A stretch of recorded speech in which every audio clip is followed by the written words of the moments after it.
In this video, what I want to do is give you some tips or recommendations on things to see when you are in Nairobi.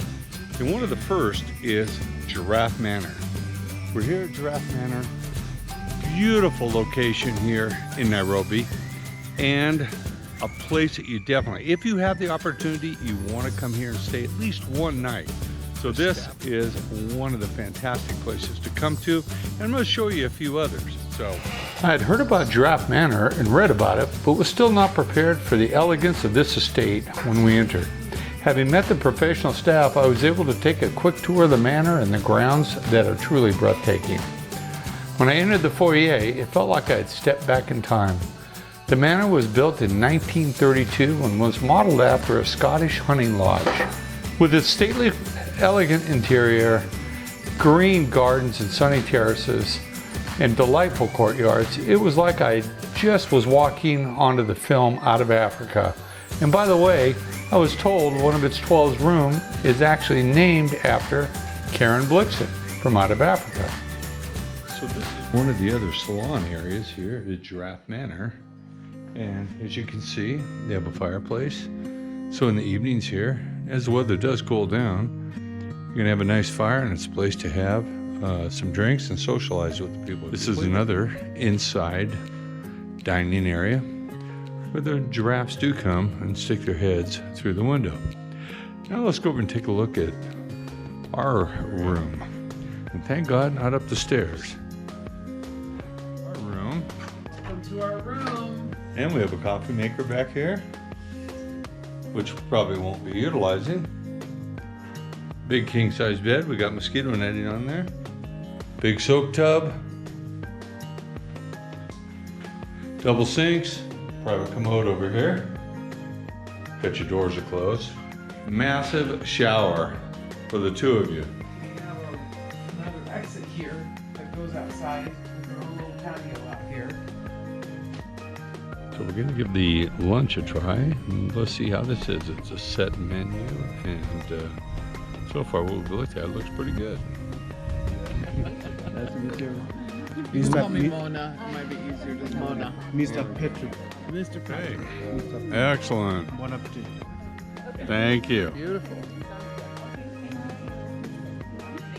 Every single month. This is after the genocide. You know, they developed the country back.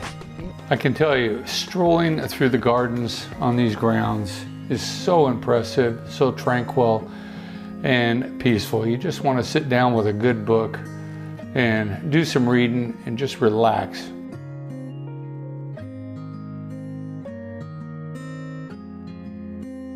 And in the evening, they have fires that are going outside to keep you warm while you enjoy the beautiful ambiance. This is on the side of the manor, and where the giraffes come up, and you can literally feed them from your chairs, or just move over to the side of the retaining wall and give them a few quick bites. In the evening out here, it's tea time, and the giraffes do know that the people are going to be coming, so they make sure that they're coming around also to be fed some of the great treats that we did hand them. They're very friendly. Hey. So, This is if you're here at Giraffe Manor, this is what we do in the evening. after tea. Yeah. Hand out snacks while we have cocktails. Now let's take a look at our meal. Fabulous dinner that was put on for us. Check out this menu.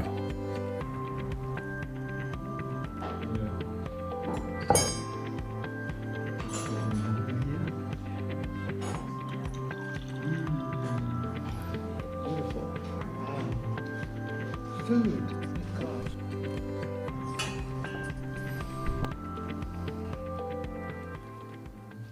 Thank you very much, and I hope you have enjoyed your dinner at Giraffe Manor. Thank you so much for having you here at Giraffe Manor. Good morning.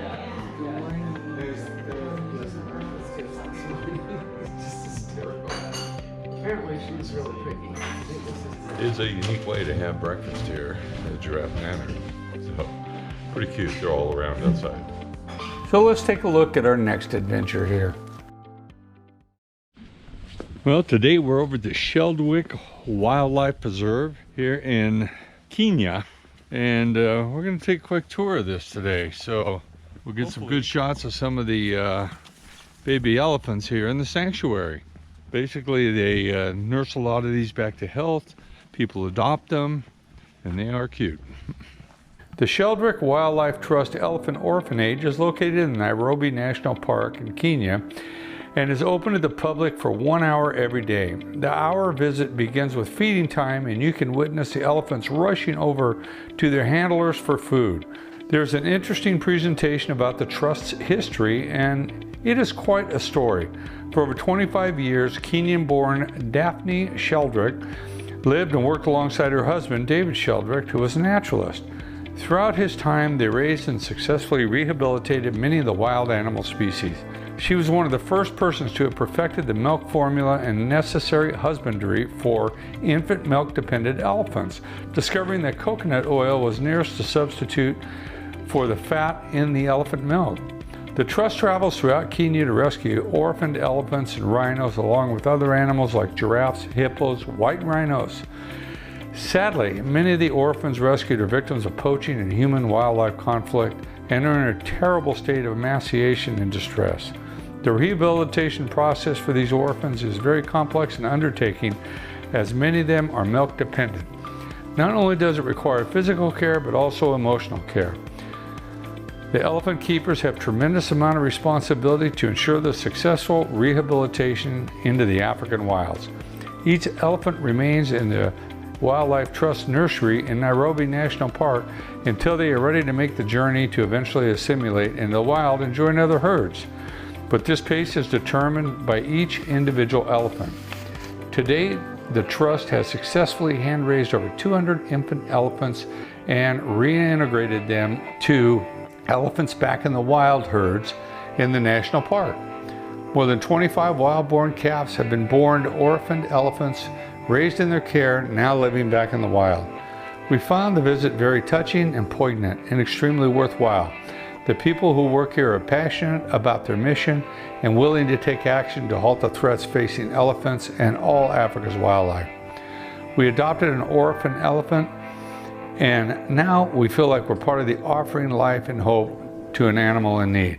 They are magnificent animals, and it's heartwarming and encouraging to know they are in a sanctuary like the Sheldrick Wildlife Trust. So another thing to do when in Nairobi is visit the Out of Africa home. This was the location where Karen Blixon, she wrote the novel Out of Africa. This was back in basically in 1917 up until 1931. But the estate here is absolutely fabulous. Come here and you get a tour. And this is just within a mile or two of the Giraffe Sanctuary and the Elephant Sanctuary. So all this stuff is real close. So Karen Blixon became a household name after the release of the movie Out of Africa in 1985, an American epic starring Meryl Streep and Robert Redford, and is based on her 1937 autobiography book, Out of Africa. So when you do come here, you'll have a guide that will show you around and basically set you down out here on the lawn and kind of give you the history of the house. Super interesting.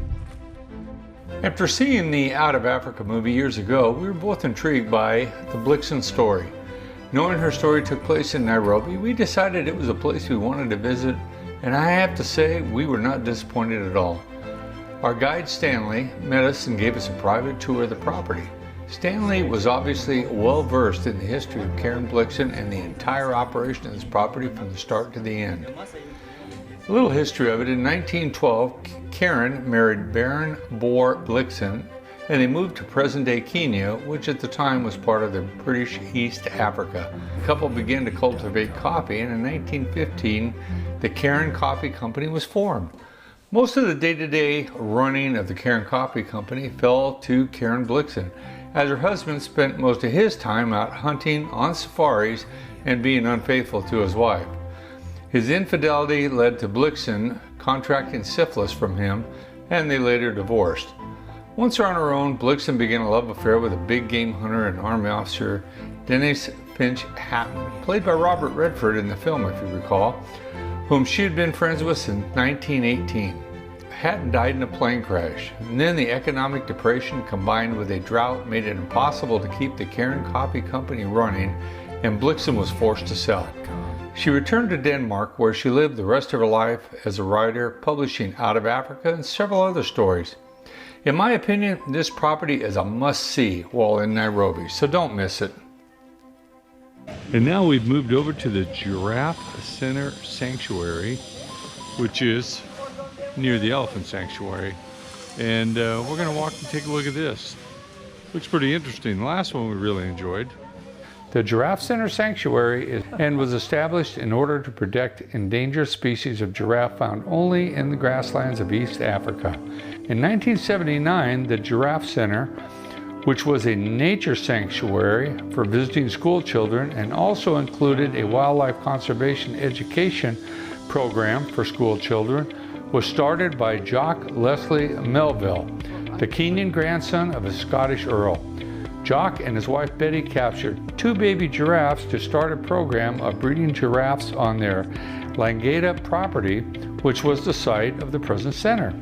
Since then, the program has a huge success, resulting in the introduction of several breeding pairs of Rothschild giraffe into Kenyan national parks. By 1983, enough money had been raised to establish the Giraffe Visitor Center as a tourist destination just outside Nairobi. The main attraction for both school children and visitors are feeding the giraffes from a raised observation platform. The Giraffe Center is also home to several warthogs which freely roam the area along with the giraffes. It really is amazing to be able to interact with the giraffes while visiting the center, and it's something you will not forget when you visit Nairobi. So I have to say, this is really a fun experience over here at the Giraffe Sanctuary, feeding them. They couldn't be any cuter. So if you are here in Kenya and in Nairobi area, this might be something you want to give a try to. Very enjoyable. Both the places here are within a couple miles of each other. I hope you enjoyed this short video on things to do and recommendations here in Nairobi. It is a beautiful, beautiful country. Africa is one of the most fantastic continents. We love coming here over and over and never tire of it. So, thanks for watching, and please subscribe to Pat's Adventures. And also, there's going to be other videos coming out on things that we've seen here in Africa. One thing I'd ask is you please leave some comments. I really enjoy the feedback. Again, thanks for watching Pat's Adventures.